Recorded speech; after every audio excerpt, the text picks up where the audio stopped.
आनंद करम प्रसन्नम ज्ञान स्वरूपम निज बोध रूपम योगेन्द्र मेद्यम भवरोग वैद्यम श्रीमद्गुरुं नित्यमहं नमामि। वक्रतुंड महाकाय सूर्यकोटि समप्रभ निर्विघ्नं कुरु मे देव सर्वकार्येषु सर्वदा। गुरुर्ब्रह्मा गुरुर्विष्णुः गुरुर्देवो महेश्वरः गुरुर्साक्षात् परब्रह्म तस्मै श्री गुरुवे नमः। सतगुरु परम उदार हैं सकल जयति जय जय करें तम अज्ञान महान अरु भूल चूक भ्रम मम हरें। मेरा मुझ में कुछ नहीं जो कुछ है सब तोर तेरा तुझको सौंपते क्या लागत है मोर। अव्यक्त रूप में परम पिता सद्गुरु महाराज जी के पावन श्री चरणों में कोटि सह नमन। मुद मंगलमय साधु समाज इस सत्संग में पधारे हुए धर्म प्रेमी सज्जन वृंद माताएं एवं बहनों के चरणों में नमन। परम पिता परमात्मा की असीम कृपा से सद्गुरु महाराज जी की दया और प्रेरणा से हम लोग अपने अपने करुणा और आराधना से इस मानव जीवन के महत्वपूर्ण कार्य करने हेतु पधारे हुए हैं और पुण्य के भागी बन रहे हैं। छोटा सा कीर्तन हम आगे आप लोग पीछे पीछे गाएंगे, तत्पश्चात हम अपनी मति और गति से आपको कुछ सुनाएंगे।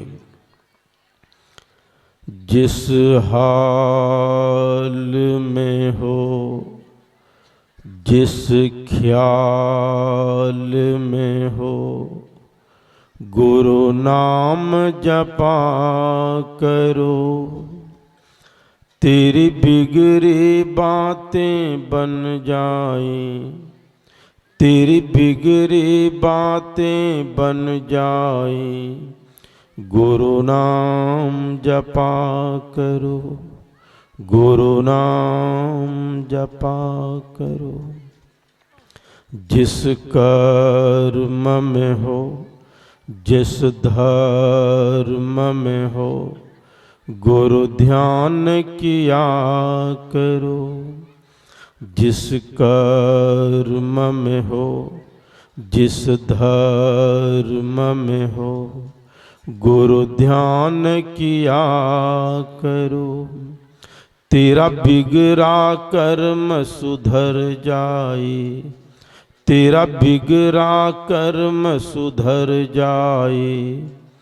गुरु ध्यान किया करो गुरु ध्यान किया करो। जिस देश में हो जिस बेश में हो सत्संग किया करो। जिस देश में हो, जिस वेश में हो, सत्संग किया करो। तेरा भरम का पर्दा हट जाए, तेरा भरम का पर्दा हट जाए। सत्संग किया करो, सत्संग किया करो, सत्संग किया। बोलिए प्रेम से। आज का विषय गुरु महाराज जी अपने प्रवचन में कहा करते थे, ऐसा हमने सुना, यह जो कर्म का सिद्धांत है, जो आज विषय बनता है, अगर यह कोई समझ ले, वास्तविकता में अगर जीवन में थोड़ा भी उतारने का प्रयास करे तो निश्चित रूप से उससे कोई अधर्म नहीं होगा, उससे कर्म नहीं बनेगा। और इस सृष्टि में हम मानवों के लिए यह कर्म ही एक ऐसा है जो सब तरह का खेला करता है। सब तरह के सुख दुख व्याधि रोग शोक भोग यह कर्म ही उत्पन्न करता है। इसलिए इस ज्ञान को गुरु महाराज जी वेदांत ज्ञान कहा करते थे। वेदांत का मतलब होता है जब किसी का दांत समाप्त हो जाए तब वह इस ज्ञान को कोई समझता है। लेकिन जिस दिन जिस घड़ी जिस उम्र में इस ज्ञान को जीव सीख ले, प्राणी सीख ले, उसी समय वह वृद्ध हो जाता है, वह वेदांती हो जाता है। वेदांत का यह निचोड़ ज्ञान है। अभी आप बहुत सुंदर ढंग से सुन रहे थे, भगवान राम और लक्ष्मण माँ सीता श्रृंगवीरपुर में हैं। भगवान और माँ सीता पत्ते की बिछौने पर सोए हुए हैं। निषाद को बहुत दुख होता है। पहली बात तो निषाद को दुख हो क्यों रहा है? जब किसी के दुख को कोई देखता है और किसी के हृदय में दुख आ जावे तो आप निश्चित मान लीजिए, निश्चित ही उससे कोई अपनापन है। अन्यथा अपनापन नहीं रहे तो उतना दुख किसी के साथ नहीं होता है। निषाद और भगवान का अपनापन क्या है, सुन लीजिए। यह निषाद बाल्यकाल में अयोध्या में ही रहता था। जब सरयू नदी पर भगवान खेलने जाते थे तो निषाद भी खेलने जाता था और वहीं पर दोनों की मित्रता हुई थी। दोनों मित्र थे, बचपन के मित्र थे।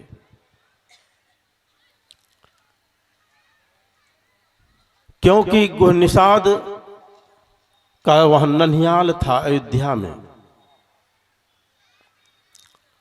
जब दोनों की मित्रता खेलने में होती है बचपन में, तो वह मित्रता जीवन में कभी समाप्त नहीं होता है। बहुत मित्र आपको रास्ते में मिलेंगे और रास्ते में ही वह समाप्त भी हो जाएंगे, लेकिन बचपन का जो मित्रता होता है वह जीवन प्रयत्न, वह कहीं दूर रहे लेकिन कभी न कभी संस्मरण हो ही जाता है।